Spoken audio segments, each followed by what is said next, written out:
என்னங்க, school fees கட்ட வேண்டிய மாசம் வந்தாலே மனசுக்குள்ள ஒரு சின்ன நடுக்கம் வருதா? ஜூன் மாசம் வந்துட்டாலே யூனிஃபார்ம், புக்ஸ், வேன் ஃபீஸ்னே லிஸ்ட் பெருசா நிக்குதேன்னு கவலைப்படுறீங்களா? எல்லாத்துக்கும் கடனத்தான் வாங்கணுமா அப்படின்னு தோணுதா? வணக்கம் மக்களே. இன்னைக்கு நம்ம கதை மூலமா ஒரு பெரிய சுமை இல்லாம சிறுகச் சிறுக சேமிச்சு நம்ம வீட்டு பிள்ளைகளோட கல்விச் செலவ எப்படி சமாளிக்கலாம்னு பார்க்க போறோம். படிப்பு செலவுங்கிறது ஏதோ திடீர்னு வர்ற செலவு கிடையாது.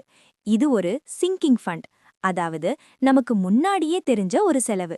இத கொஞ்சம் திட்டமிட்டா பதட்டம் இல்லாம சமாளிக்கலாம். அது எப்படின்னு பார்க்கலாமா? நம்ம கதையோட நாயகி கவிதா. ஒரு நடுத்தர குடும்பத்து இல்லத்தரசி. அவங்க கணவர் சரவணன் மதுரையில ஒரு தனியார் நிறுவனத்துல வேலை பார்க்கறாரு. ஒரு பொண்ணு, ஒரு பையனு, 2 பசங்க. அன்னிக்கு ராத்திரி கவிதா முகத்துல ஒரு பெரிய கவலை. ஏன்னா அவங்க கையில இருக்கிற அந்த ஸ்கூல் நோட்டீஸ்ல போட்டிருந்த அமௌண்ட் அப்படி. டைரியில கணக்கு போட்டு பார்க்கறாங்க கவிதா. ஒரு பக்கம் வீட்டு வாடகை, மளிகை செலவு, கரண்ட் பில், இன்னொரு பக்கம் 2 பசங்களுக்கும் சேர்த்து 50,000 ரூபாய் ஃபீஸ் கட்டணும்.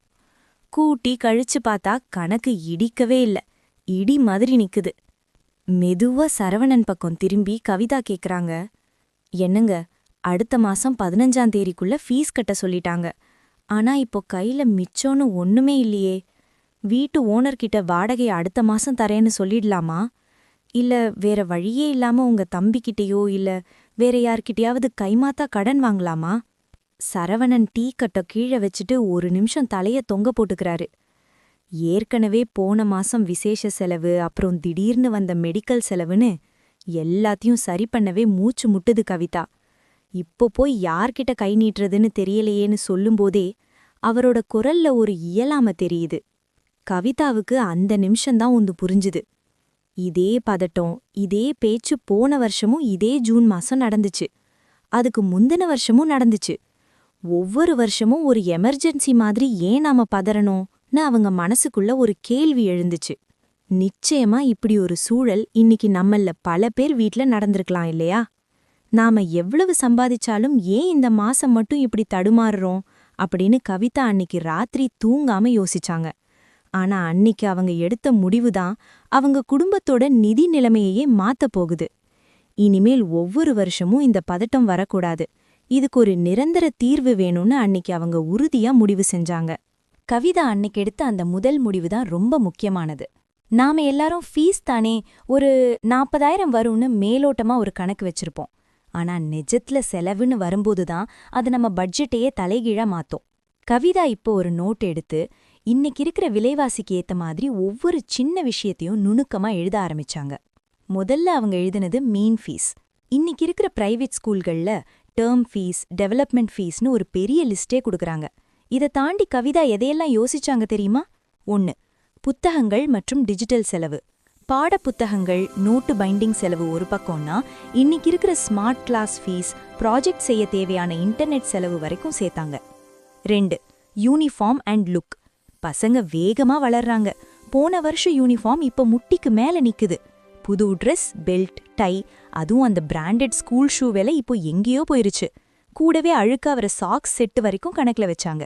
3. போக்குவரத்து, தி ஃபியூவல் ஃபேக்டர். இதுதான் இன்னைக்கு பெரிய அடி. பெட்ரோல் விலை ஏற ஏற ஸ்கூல் வேன் ஃபீஸும் ஏறிக்கிட்டே போகுது.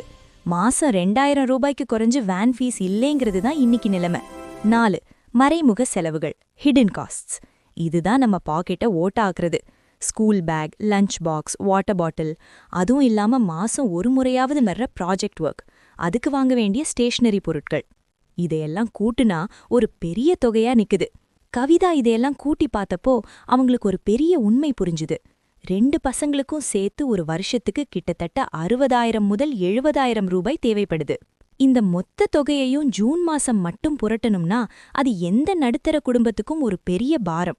ஆனா இதையே ஒரு வருஷத்துக்கு பிரிச்சு பார்த்தா மாசத்துக்கு வெறும் 5,000 முதல் 6,000 ரூபாய் தான். 60,000 ரூபாய்ங்கிறது ஒரு பெரிய மலை மாதிரி தெரியலாம். ஆனா அந்த மலையை உடைச்சு மாசம் 5,000 ரூபாயா மாத்துனப்போ கவிதாவுக்கு ஒரு நிம்மதி கிடைச்சுது. இந்த 5,000 ரூபாய நம்ம மாதாந்திர பட்ஜெட்ல இருந்து எப்படி சுலபமா ஒதுக்கலாம்? அங்கதான் ஒரு இல்லத்தரசியா கவிதாவோட நிஜமான சாமர்த்தியமே இருக்கு. அது என்ன ரகசியம்னு தெரிஞ்சுக்கலாமா? கவிதா எடுத்த அடுத்த அதிரடி முடிவு இந்த கல்வி உண்டியல். நம்ம ஊர்ல ஒரு பழமொழி சொல்லுவாங்க, சிறு கெட்டி பெருக வாழ்னே. அதத்தான் கவிதா இப்போ நடைமுறைப்படுத்த போறாங்க. வெறும் உண்டியல் தானேன்னு இத சாதாரணமா நினைக்காதீங்க. இது ஒரு குடும்பத்தோட கனவை சுமக்க போற சேமிப்பு. கவிதா என்ன பண்ணாங்க தெரியுமா? ஒவ்வொரு நாளும் சமையல் கட்டுல அவங்க பண்ற மேஜிக் தான் இது. காய்கறி வாங்க போகும்போது மிச்சமாகிற அந்த 5 ரூபாய் 10 ரூபாய், மளிகை கடையில சில்லறை இல்லேன்னு கொடுக்கற அந்த சின்ன சின்ன தொகையெல்லாம் இந்த உண்டியலுக்கு போக ஆரம்பிச்சது. இன்னைக்கு ஒரு 10 ரூபாய் தானேன்னு நமக்கு தோணும். ஆனா ஒரு மாசம் கழிச்சு அந்த உண்டியலை தூக்கி பார்த்தா அது கொடுக்கற அந்த ஒரு கனம் இருக்கே, அதுதான் உண்மையான நிம்மதி. இதுல இன்னொரு அழகான விஷயம் என்னன்னா, கவிதா இத தன்னோட மட்டும் நிறுத்திக்கல. பசங்க கிட்டயும் இத பத்தி பேசுனாங்க. கண்ணா, உனக்கு தாத்தா பாட்டி விசேஷத்துக்கு கொடுக்கற காசு, உன்னோட பாக்கெட் மணி எல்லாத்தையும் இதுல சேமிச்சு வை. இந்த வருஷம் நீ ஆசைப்படுற அந்த புது school bag, colour pencil box எல்லாத்தையும் உன்னோட சொந்த காசுலயே வாங்கலாம்னு சொன்னாங்க. அந்த பையனோட கண்ணுல ஒரு மின்னல். நானே என் பேக் வாங்க போறேனாங்கிற அந்த பெருமிதம் அவனுக்கு சேமிப்பு மேல ஒரு பெரிய ஈர்ப்ப உருவாக்குச்சு. இதனால 2 லாபம். ஒன்னு, வீணான தின்பண்டங்களுக்கு செலவு பண்ற காசு மிச்சமாச்சு. இன்னொன்னு, கல்விங்கிறது அப்பா அம்மா கொடுக்கற சுமை இல்ல, அது நம்மளோட பொறுப்புங்கிற எண்ணம் அந்த பிஞ்சு மனசுல ஆழமா பதிஞ்சுது. இப்படி சிறுக சிறுக சேர்ற ஒவ்வொரு ரூபாயும் நாளைக்கு ஸ்கூல் வாசல்ல நிக்கும்போது கவிதாவை தலை நிமிர்ந்து நிக்க வைக்கும். ஆனா கவிதா இதோட மட்டும் நிறுத்தல. ஒரு இல்லத்தரசியா இன்னும் சில ஸ்மார்ட் முதலீடுகளையும் செஞ்சாங்க.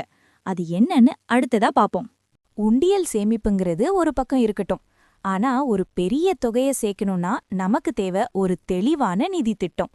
நம்ம கீப் சேவிங் சேனல்ல அடிக்கடி வர்ற அந்த 50-30-20 விதிய கவிதா எப்படி தனக்கேத்த மாதிரி மாத்திக்கிட்டாங்க தெரியுமா?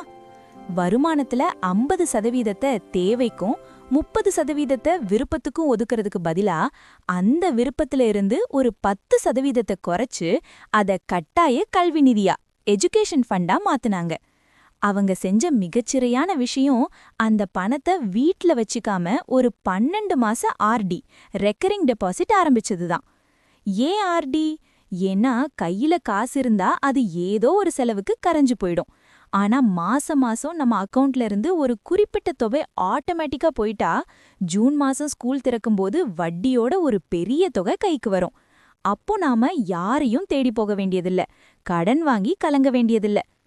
கவிதா இன்னைக்கு வர்ற ஃபீஸ மட்டும் யோசிக்கல, 10 வருஷம் கழிச்சு வர்ற காலேஜ் ஃபீஸையும் யோசிச்சாங்க.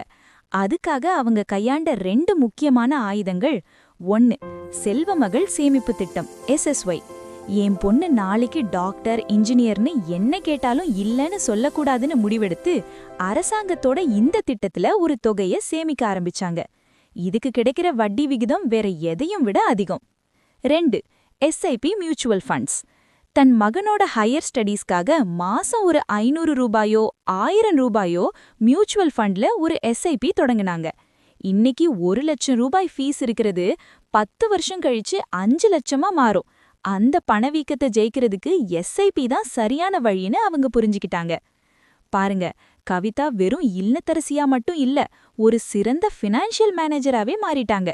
ஜூன் மாசம் வந்தா எல்லாருக்கும் அது கவலை மாசம்.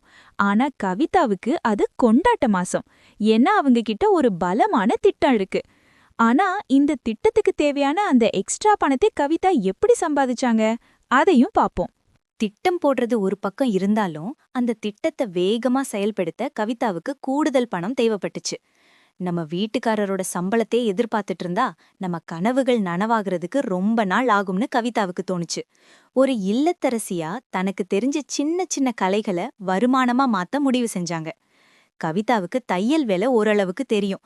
அதை இப்போ ஒரு தொழிலாவே மாத்துனாங்க. பெரிய ட்ரெஸ் தைக்கலைனாலும் பக்கத்து வீட்டுக்காரங்களுக்கு சின்ன சின்ன ஆல்ட்ரேஷன் ஒர்க், பிளவுஸ்ல ஆரி ஒர்க்குன்னு அவங்க ஓய்வு நேரத்தை காசா மாத்துனாங்க.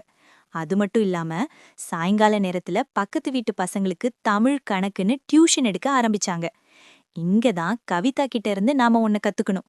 பொதுவா நமக்கு கொஞ்சம் எக்ஸ்ட்ரா காசு கிடைச்சா உடனே ஒரு புடவை எடுக்கலாமா, இல்ல ஒரு நல்ல ஹோட்டலுக்கு போய் சாப்பிடலாமான்னு தான் தோணும். ஆனா கவிதா ரொம்ப உறுதியா இருந்தாங்க.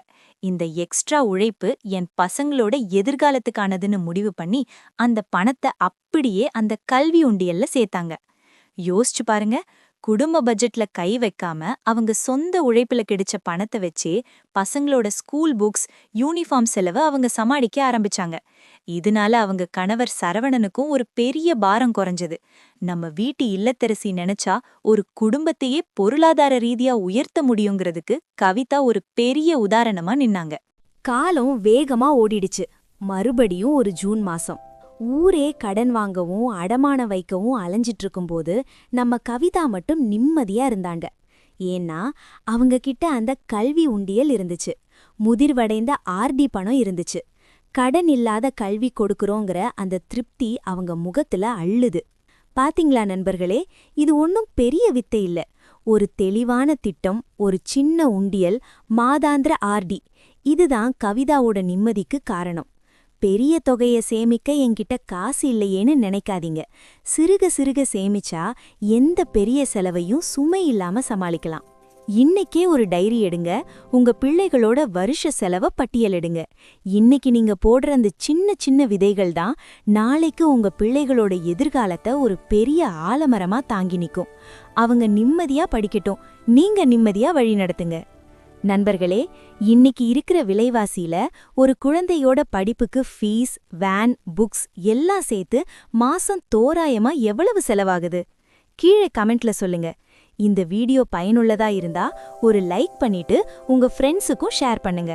நம்ம கீப் சேவிங் சேனலுக்கு இப்பவே சப்ஸ்கிரைப் பண்ணிடுங்க. அடுத்த வீடியோல சந்திப்போம்.